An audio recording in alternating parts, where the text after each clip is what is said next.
From incredible fights to a lot of drama to even more clashes between fandoms, influencer boxing leagues have it all. Be excelling. He's the longer fighter. Should be touching Poppy from this distance.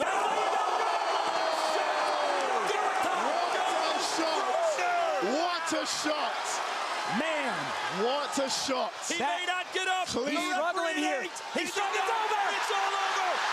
With that said, there are usually a lot of cringes that come with them, such as the Walmart incident. Some of you out there may be confused about what I mean by that, but don't worry, no boxing matches took place in Walmart. This one occurred when both the Paul brothers, Jake and Logan, were up against both KSI and Deji, also brothers. So it obviously gained a lot of hype on the interwebs as a family fight, or at least something like that. Though things got pretty heated up during the pre-fight press conference, and let's just say the Paul brothers don't let you down, at least when it comes to cringe. In fact, Jake started a chant in the crowd in which he was basically just screaming Walmart. Why'd he done that? Well, it's pretty arrogant, which is probably why almost no one chimed in, but it was mainly because both the Paul brothers came to the conference all dressed up in proper suits and whatnot. On the other hand, KSI and Deji were wearing the most casual outfits you can think of. Yo, look at me, look at me, look at me!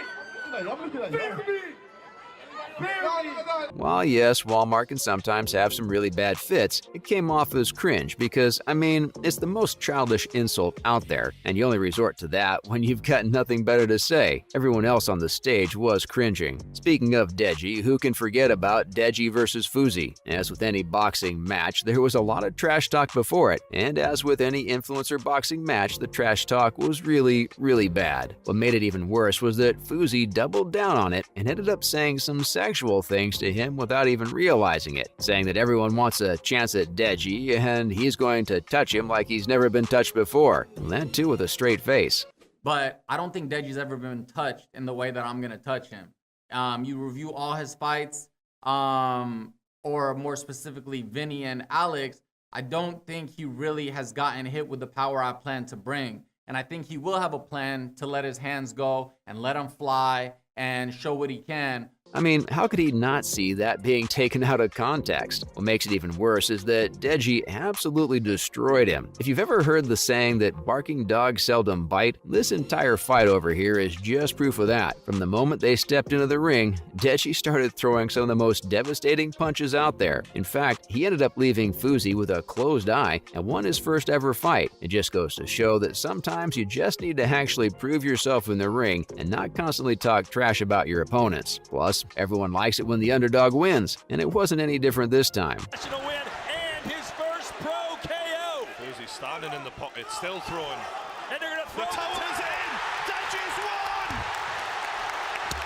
And there you have it. Deji walks away with his first win. God, I've got goosebumps. But there's a fight that's even more cringe. Of course, I'm talking about Bryce Hall versus Austin McBroom. It's pretty similar to Fuzi versus Deji, but somehow ends up being much more cringy. As always, the cringe started way before the actual fight took place. Hall constantly talks about how he's a natural fighter, that he isn't just another influencer, that he's been in almost 40 street fights, and that there's absolutely no way that he could ever lose to someone who's never even been in one. With that said, the actual fight was very different from that. In fact, McBroom completely wiped the floor with Hall and gave him the biggest embarrassment of his entire career. It was pretty cringe before the fight, but oh boy did things get even worse after it. Hall then got a chance to talk about the fight after the match, and he started by joking about how it was rigged. Then he just said that he isn't a fighter, after a million different claims of himself saying that he's an actual fighter, unlike everyone else out there. It's truly baffling and is just cringe when you can't show proper sportsmanship. You went out here, you need to be so proud of yourself. You put on a performance, not a lot of people would do that. This is a crazy outcome to say the least.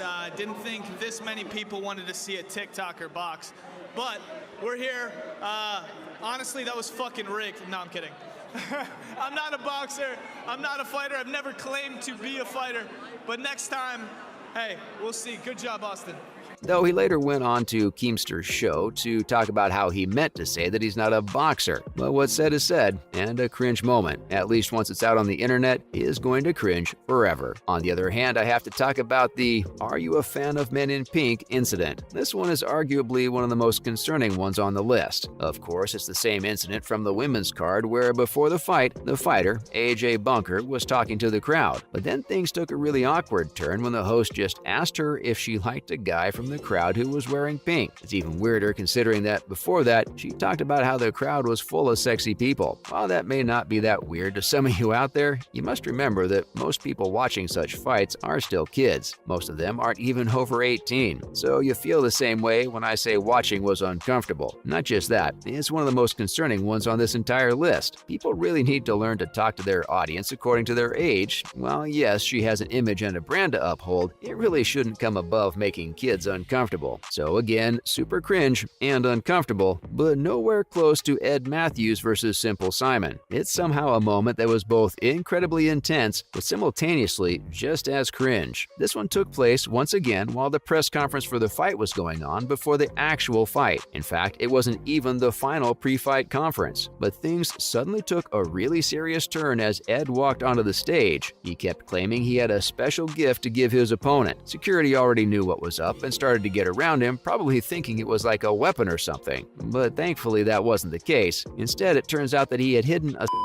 under the jacket that he was going to give him, and as soon as he took that out, his opponent, Simon, suddenly started throwing punches at him, and things got worse, especially since security had to take Ed out of all of it. And while this was super cringe, no security officer tried to hold Simon down. Just goes to show they knew who was more dangerous, and it turns out they were right. The results were the same in the fight. With that said, Ed probably meant it as a joke and was just trying to provoke his opponent, but it's just a failed attempt at that, making it one of the most cringe moments ever. Take a backward step. His legs are already wobbling here.